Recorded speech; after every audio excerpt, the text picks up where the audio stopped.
Good morning students. Today I will explain two topics of chapter 2, nutrition in amoeba and nutrition in ruminants. Right. So let's start with our first topic, that is nutrition in amoeba.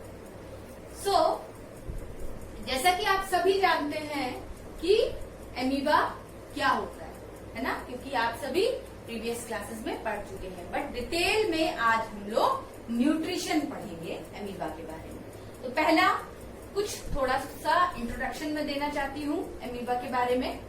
Amoeba is a single celled organism, right, और we can say that amoeba is unicellular organism, क्योंकि amoeba में सिर्फ एक cell ही होती है, ठीक है, और पूरा मतलब पूरा जो होता है सिर्फ एक सेल में ही सब कुछ होता है उसके, ठीक है।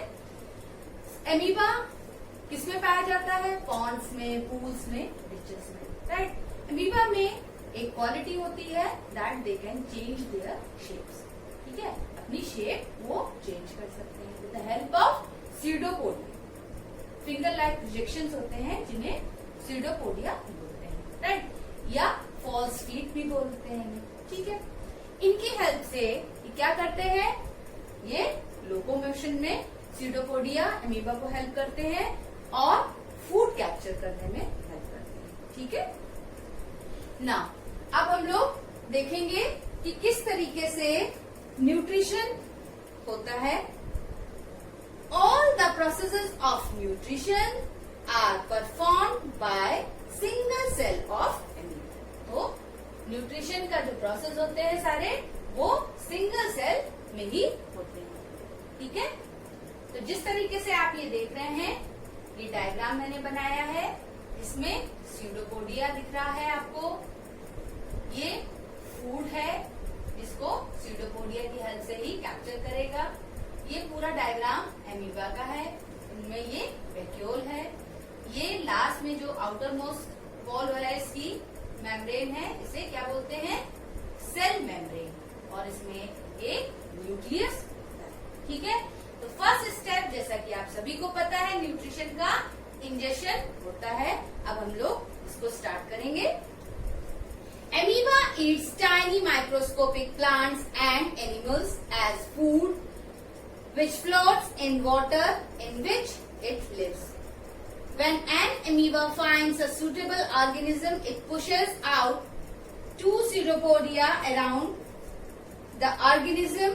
Gradually, the tips of pseudopodia fuse with each other. As a result, the food is engulfed with a little surrounding water to form a food vacuole inside it. Right? तो क्या होता है? जैसे ही फूड को एमीबा देखता है, food कौन सा फूड खाता है?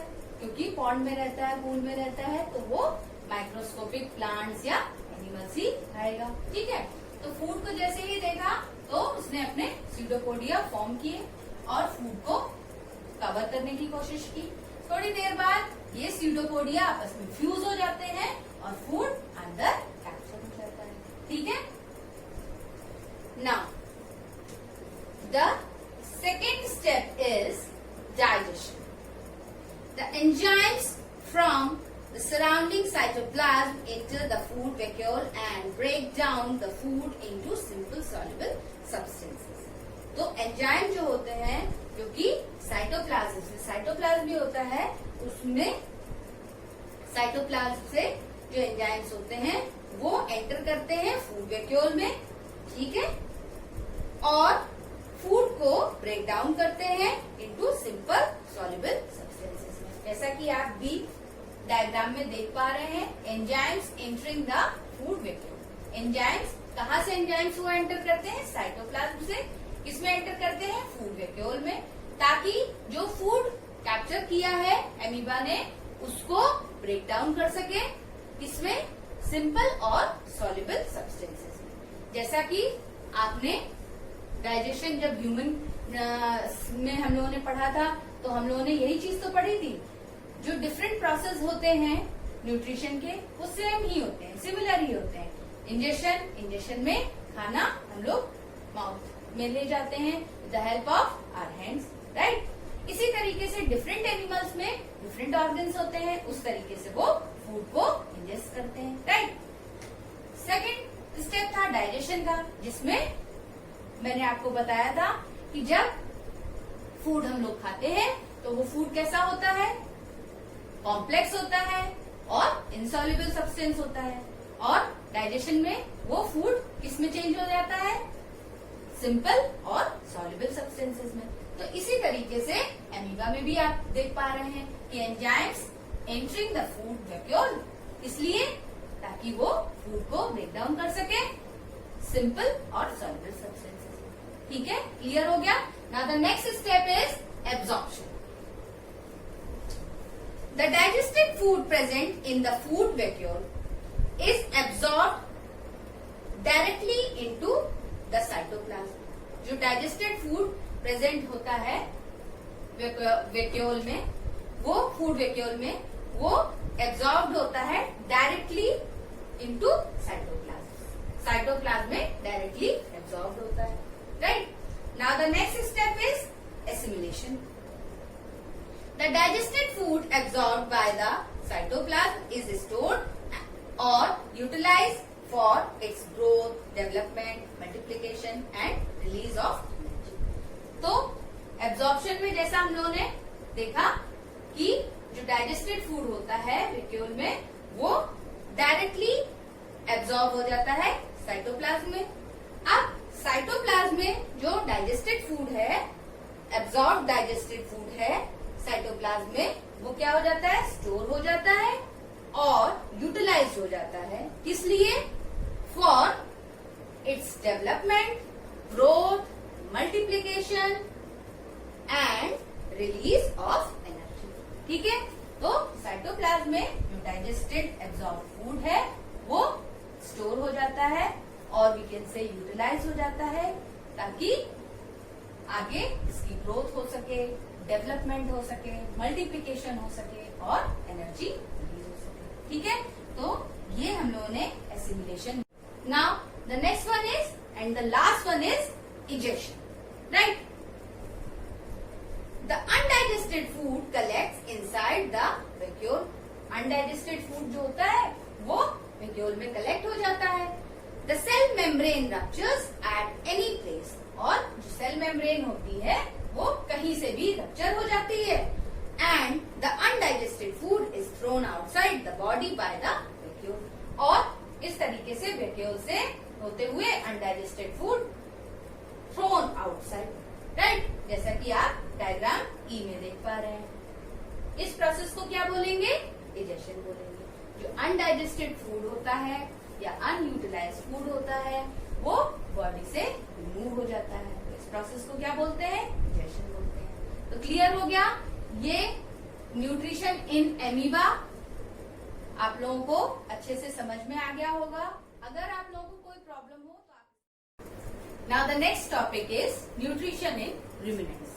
तो रुमिनेंट्स कौन होते हैं, ruminants are grass eating animals like cow, buffalo, deer, sheep, goat etcetera. ठीक है, तो ये क्या करते हैं कि जल्दी जल्दी खाने को खाते हैं, च्यू करते हैं, सलाइवा के साथ मिक्स करके swallow कर लेते हैं। ठीक है, क्योंकि इनको कार्निवोर्स खाते हैं, है ना। कार्निवोर्स जो जंगली जानवर होते हैं वो इनको पकड़ लेते हैं, खा लेते हैं। तो इस वजह से, इस डर से ये जल्दी जल्दी खाने को खाते हैं और फिर जब अपनी सेफ प्लेस पे जाते हैं तो ये खाने को बार बार पेट से क्या करते हैं, मुंह में लम्स के फॉर्म में लेके आते हैं और बार बार उनको चबाते हैं। जैसे आप लोगों ने कई बार देखा होगा काऊ को या बफलो को कि वो अपना मुंह चलाते रहते हैं, गोट को मुंह चलाते रहते हैं। वो इसी वजह से होता है कि ये जल्दी जल्दी खाने को खा लेते हैं, स्टोर कर लेते हैं और फिर जब ये सेफ प्लेस पे बैठते हैं तो ये लम्ब के फॉर्म में बार बार खाने को मुंह में लेके आते हैं और च्यू करते हैं। ठीक है, तो ये जो च्यूइंग का प्रोसेस होता है इसको बोलते हैं रूमिनेशन, राइट। और ऐसे एनिमल्स को रूमिनेंट्स बोलते हैं। ठीक है, क्लियर हो गया। अब हम लोग देखेंगे कि ये किस तरीके से इनमें न्यूट्रिशन होता है। स्टार्ट करते हैं students. In ruminants the stomach is divided into 4 chambers. ruminants में जो स्टमक होता है वो 4 चैम्बर्स में डिवाइड होता है। देख रहे हैं आप लोग, 1 2 3 4, ठीक है। rumen, reticulum, omasum and abdomacum। rumen, reticulum, omasum and abdomacum, तो ये 4 चैम्बर्स होते हैं इनके स्टमक में, ठीक है। इनका स्टमक 4 चैम्बर्स में डिवाइड होता है। rumen, reticulum, omasum, abdomacum, right? This type of stomach is called compound stomach। और इस तरीके का स्टमक क्या कहलाता है? कंपाउंड स्टमक कहलाता है। The food that is swallowed goes into first and largest chamber or the rumen। जब फूड को च्यू करते हैं ये लोग और सॉलो करते हैं तो वो कहाँ जाता है? फर्स्ट चैम्बर यानी कि rumen में, जो कि आप लोग देख पा रहे हैं सबसे बड़ा चैम्बर होता है, ठीक है। Here it is partially digested and is called gut। और यहाँ पे फूड आके पार्शली डाइजेस्ट हो जाता है, ठीक है। मतलब पार्शली यानी कि आधा डाइजेस्ट हो जाता है, जो कि इस फॉर्म में चेंज हो जाता है कर्ड, CUD, कर्ड।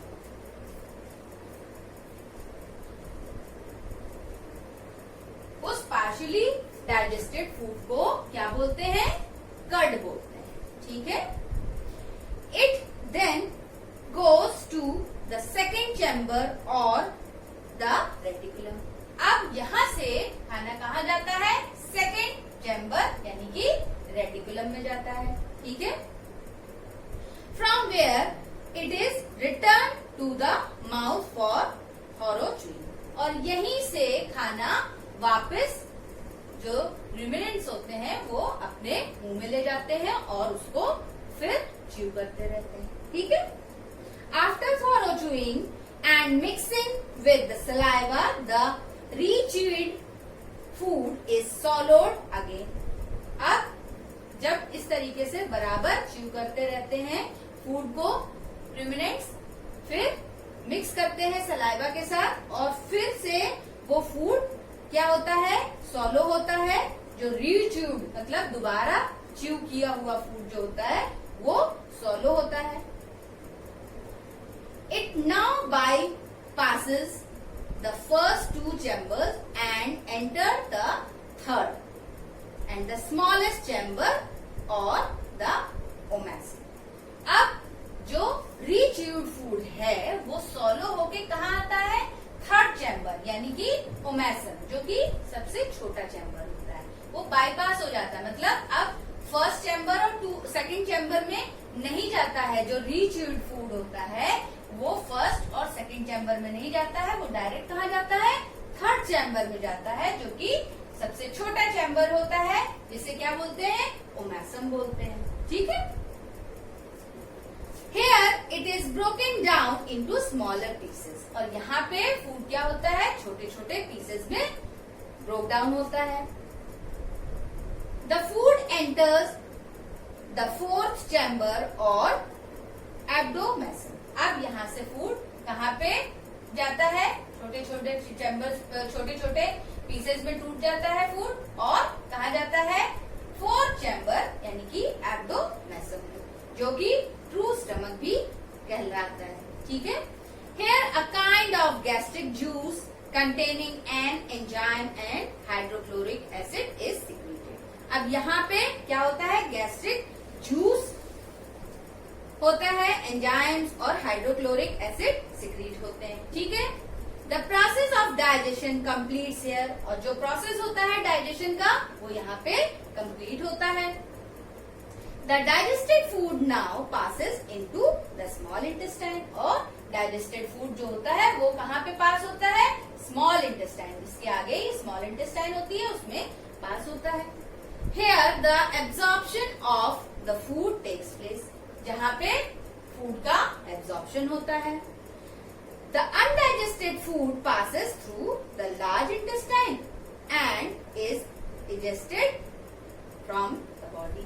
और undigested food जो होता है वो स्मॉल इंटेस्टाइन से कहाँ जाता है, लार्ज इंटेस्टाइन में जाता है और उसके बाद डाइजेशन का प्रोसेस होता है, यानी कि बॉडी से रिमूव हो जाता है अनडाइजेस्टेड फूड। ठीक है, तो क्लियर हो गया आप लोगों को कि किस तरीके से रूमिनेंट्स में न्यूट्रिशन होता है। एक बार हम लोग फिर से इसको रिवाइज करते हैं कि फूड जब च्यू करते हैं, जो ग्रास ईटिंग एनिमल्स होते हैं वो फूड को जल्दी जल्दी च्यू करते हैं और वो फूड कहाँ जाता है, बड़े चैम्बर, सबसे बड़े चैम्बर यानी कि ल्यूमेन में जाता है। ठीक है, यहाँ पे जो पार्शियली डाइजेस्टेड फूड होता है उसको क्या बोलते हैं, कट बोलते हैं।